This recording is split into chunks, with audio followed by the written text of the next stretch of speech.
Hello everyone, and welcome to this video, kindly sponsored of course by Skillshare.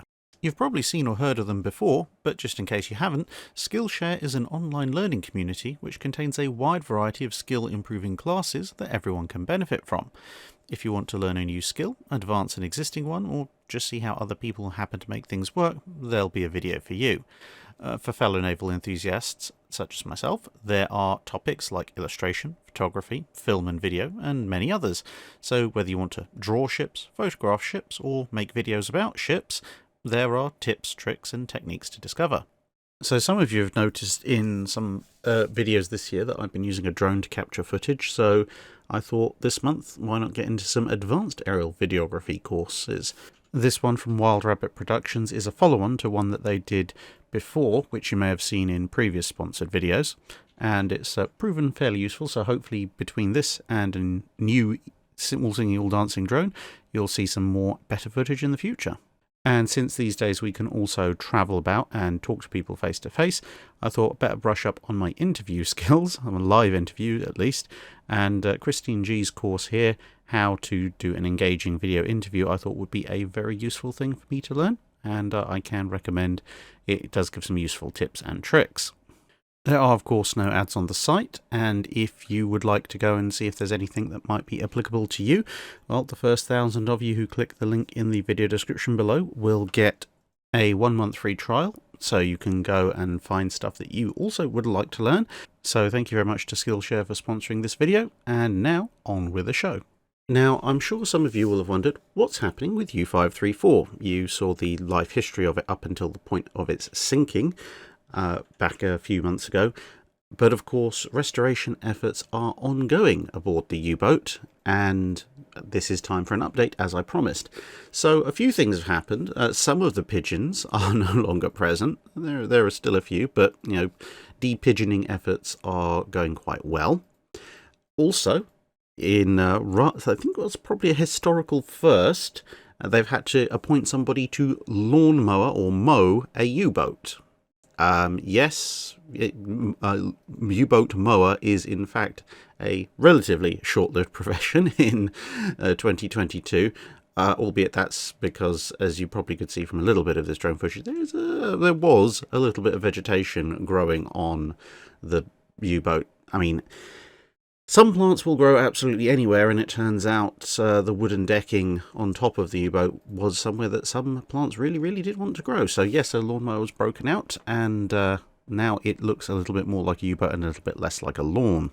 But work's also been going on inside the sub, and also looking at several large boxes of artifacts that have basically been in storage ever since the sub was raised.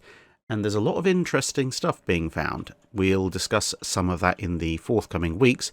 So today we're going to look at an artifact, and we're also going to look at something that you won't have seen before, part of the inside of a Type 9 German submarine. I apologise for the audio quality in the first section. I did my best to scrub it up, but the microphone failed. I didn't realise at the time, and it was recording off of the camera mic. Okay, so now we reach one of the very unique portions of this sub. It's not actually the sub itself, but it's what it carried. There are actually quite a number of very unique artifacts from this sub, because what you may not realise is that whilst it is a Type 9, which was a type of sub that served throughout the war on the side of the Kriegsmarine, it's actually a very late model version of the Type 9, and it was actually sunk after Germany surrendered. It was one of 3 subs that didn't accept the surrender for various reasons, which we might explore in another video, and ended up being sunk after the war was officially over, albeit very shortly after the war was officially over, by Liberator bombers. And as a result, it basically contains a lot of the pinnacles of German sub technology, a lot of which haven't survived. One of those things is this. This is one of the torpedoes the sub was equipped with. A number of these were recovered, in fact almost its full war load, but a small portion of that war load was this particular kind of torpedo. Now before I tell you what it is, let me explain a little bit more about German torpedoes, and torpedoes in general. At the start of the war, pretty much everybody's torpedoes used an internal combustion engine. So they would have fuel, and they would have a compressed air can as well, or canister, and it basically ran like a small ship or a miniature sub. The compressed air would provide the oxygen, The fuel would provide, well, as the name suggests, the fuel, and the propellers would spin and off the torpedo would go, and it would go at a fairly high speed. The Japanese had advanced this technology by replacing the compressed air with pure oxygen, which gave you a better quality burn, and obviously it's the oxygen that burns, and so 75+% of the compressed air is useless on a regular torpedo, and it's also what makes the bubble trail. It's all the exhaust gases. And pure oxygen torpedo didn't have that problem, could go further, could go faster. Fantastic. The British also had an enriched oxygen mixed torpedo, which they used on the battleships Nelson and Rodney. But one of the other solutions to the wake of the torpedo, all the bubbles coming up, and also to the noise it made, because you could hear them coming on hydrophones, was an electric torpedo. So it just ran on batteries. So no exhaust gases, no wake, much quieter, fantastic. Only problem was battery technology and electric motor technology of the time meant that the electric torpedo was shorter range and slower speed than normal torpedoes. Now obviously if you could sneak in close enough to get those torpedoes away, this was good, but if your opponent realized that these torpedoes were coming in, they often had top speed somewhere between 20 and 25 knots. So a merchantman might not be able to get away, but if they turned away and ran away at full speed, the closing speed might actually reduce to such a point that this torpedo would run out of battery charge before it hit, and a fast ship like a destroyer escort or a full-size destroyer could legitimately just flat out outrun them. But they had their stealth advantages, and so the Germans persisted with them. Then they started to think, well, hang on a minute, if people are evading our torpedoes, why don't we work out a way that the torpedo can follow the ship? This would make it a lot higher success rate. So they did. They invented the acoustic homing torpedo. It listened to the noises of the ship's propellers, and it would home in on those. It would actually change course. This was a very nasty surprise for the Allies, because they thought, all right, I've dodged this torpedo. What do you mean the torpedo is now following me? This isn't right. And also, because it was homing in on the propellers, it would tend to detonate at the stern where the propeller shafts were, which tended to result in an awful lot of flooding, because most ships' anti-torpedo defences, if they had them, were amidships. So none of this was very good, but the Allies very quickly figured out it was homing in on noise. So they decided, right, well, there's two ways of countering this. We can either cut the engines and hope, because then there's no noise to home in on, and just hope it wasn't on the correct bearing when we stopped. The other thing you can do is deploy noisemakers. These are actually still used these days, and obviously in slightly more advanced forms. And for a while that did counter the German acoustic homing torpedoes. They go chasing little cans that made lots of bubbling noises, and everybody was, relatively speaking, safe again. But war is a constant game of adaptation, and towards the end of the war the Germans invented this. This is the T-11 Zaunkönig II torpedo, which is an adapted variant of their original acoustic torpedo, which in and of itself is an adapted variant of the original electric torpedo they came up with. So again, it's not the world's fastest torpedo. It's 24 knots maximum speed on a good day with the wind behind it, although I'm not entirely sure what the wind behind it does for a torpedo that's traveling 20 feet under the water. The key thing about this torpedo, though, was that it could actually distinguish between the noises made by a noisemaker and the noises of a ship's propeller. So it would ignore, hopefully, so the design went, the noises that of all the decoys that the Allies put out, and it would still just chase down the ship itself. Now, perhaps fortunately for everybody, the war ended before these could be put into operational use. Less than 100, exactly how many everyone disagrees a little bit on, but everyone agrees that less than 100 were actually manufactured. None of them were used in combat, and as far as anybody knows, none of them were actually operationally deployed, with the exception of U-534, because this is the only sub that we've actually ever recovered any of these torpedoes from. This is an original sitting out here, obviously in need of a bit of TLC, and in later videos we're going to have a look at some of the internal systems that were on this torpedo that allowed it to carry out these functions. And you'll be surprised just how complex and modern they look, considering that this thing is nearly 80 years old. Right, well, I'm not actually geared up to fight hyper-COVID. I'm geared up because we're going to go inside U-534. So, let's go.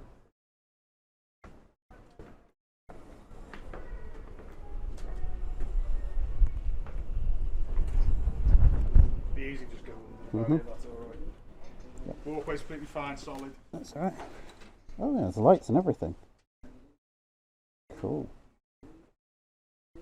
So for those of you who speak German, you might be able to translate more of this than I can. I believe this is a forward pressure valve. And I know coming down here that Schmutz means dirt, so I'm taking this as some kind of filter going on. But all of this, in case you're wondering, is in the third quarter of the sub. So this is the electric part of the ship's machinery, i.e. the electric motors. The diesel portion is just ahead of us. That's not open just yet.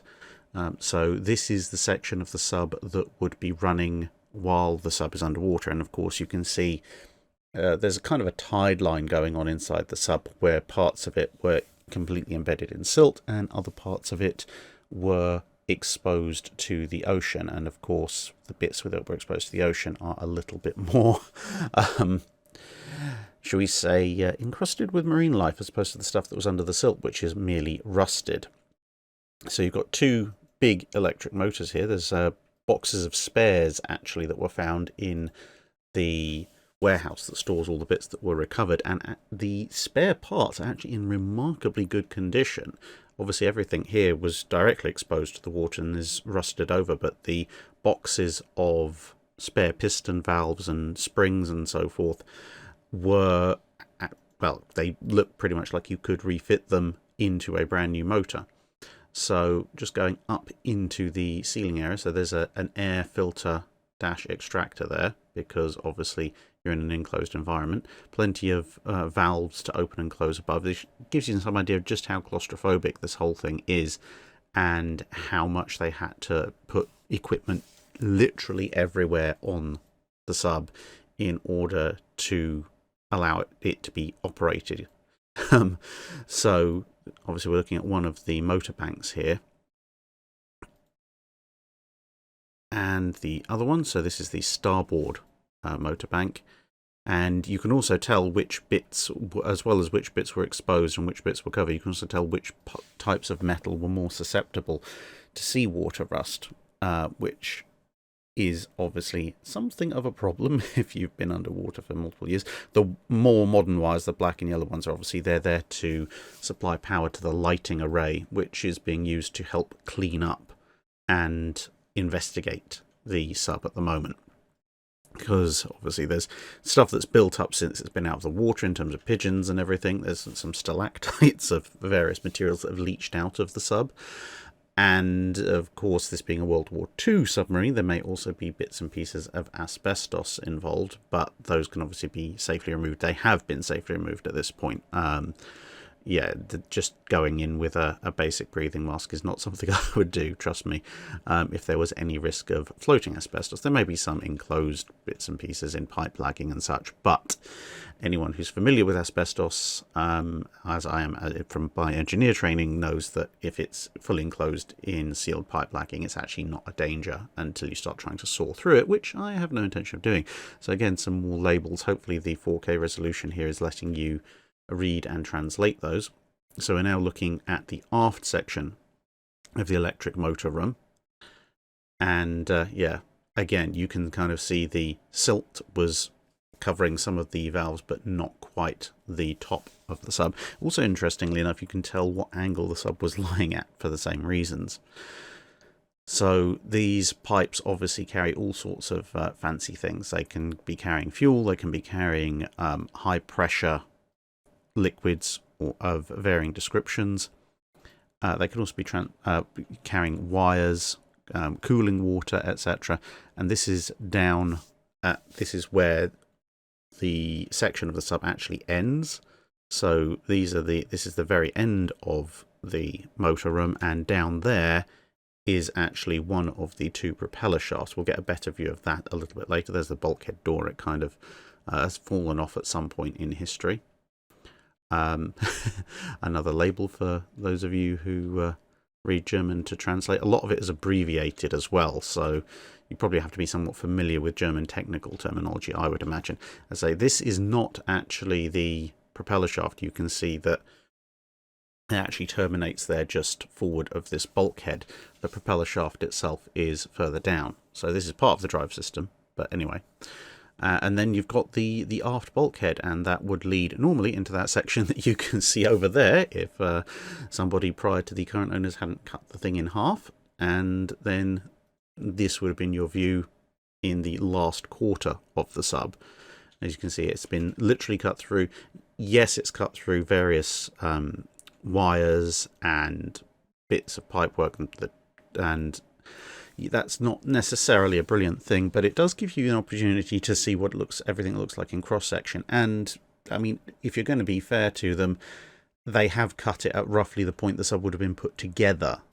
Bear in mind, these subs were built in modular sections, so obviously the wires and piping, etc., were installed after everything was welded together. Otherwise, you would be in a little bit of trouble. So now there you can see one of the two propeller shafts coming out through the bulkhead, and it's just below this viewing deck level, which won't be there once this restoration is completed, because it's actually much better to view the sub from above or below. This kind of amidships view isn't really particularly brilliant, so all of that decking will go, except for some access ladders for people to come and have a look through themselves, say, once this has been cleaned up a little bit more. And in case anyone's wondering, yes, that bulb you can see in the top right is an original, as far as anybody can tell.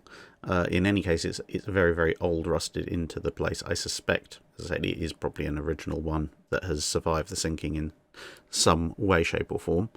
And there is the port side propeller shaft hiding down there below other machinery from the electric motors. So we've been through it front to back, so let's go back through it back to front. And here is the bulkhead door I mentioned. You can see it's slightly twisted and warped from the depth charge that sank the vessel. And as we pan round back towards those electric motors, and going back towards the frontal part of the motor room, there is an escape hatch. So this is going to be my attempt to look up through the escape hatch, which is normally quite dark, and it looks like my attempts to light it up with my phone worked. So that is how you get out of this particular part of the sub if something's gone horribly, horribly wrong. Also, one of the ways that you can get spare parts down into the sub in more regular operational conditions. You can see there you've also got the paint work flaking off, so we do actually know what the interior of a U-boat would have actually looked like. It wouldn't have been bare metal everywhere. Have to analyze that paint a little bit more for future potential preservation purposes. Now, once again, looking into the ceiling, you can see there's an emergency air filter there. That box, there's a similar box that was opened up. It proved to be a chemical air filtration device. There's an electric motor hanging there. Another one was removed because it was literally just hanging down by the wires and a little bit of a danger to everyone. And there's another original light bulb fixture on the right. Valves and the vent that we saw before. And you can see there that is the entrance to the diesel part of the ship's machinery, which is not open just yet, hasn't quite yet been cleared out. Now, of course, you can, in theory, go below the level of this grate, which U-boat crew would have done to conduct various bits and pieces of maintenance, but I think we'll keep that for a time when there's been a bit more cleaning, a bit more laser scouring of the rust and so forth, because, well, I suppose I could go in there with some completely expendable clothing, but it would have to be completely and utterly 100% I'm changing as soon as I get out of here expendable, because, well, let's just say some pigeons like to live down there. These are some of the things that have come out of the sub. So there's a workbench, you can see. There's that motor that I was mentioning earlier that was hanging down by literally a cable. And this is the piston head and piston cylinder from in the diesel room. So they have gone into the diesel room, but it hasn't been fully cleaned out to the point that someone in just a mask and a helmet can go through. So there we go, a quick update on U-534. The progress is being made. The museum is still hoping to open in May next year, and we'll bring you some more videos as time goes on about the systems, the artifacts that are being recovered. There's a lot of them to look at. And, of course, as and when more sections of the sub are open, you'll also get to see the interior of a sunken German U-boat, which is quite cool. And if you'd like to keep updated with progress on U-534 in between these videos, there is of course the How to Fix a U-Boat website where they are tracking some of their progress, and of course they have their own footage going through some parts of the U-boat in somewhat more protective gear. So head on over to there, and also go visit Western Approaches Command, because it's all part of one big history preservation family. And of course any visit to Western Approaches Command, apart from being an excellent museum in and of itself, also will help with funding the restoration and museum building around U-534. Thanks for watching everyone, see you again in another video.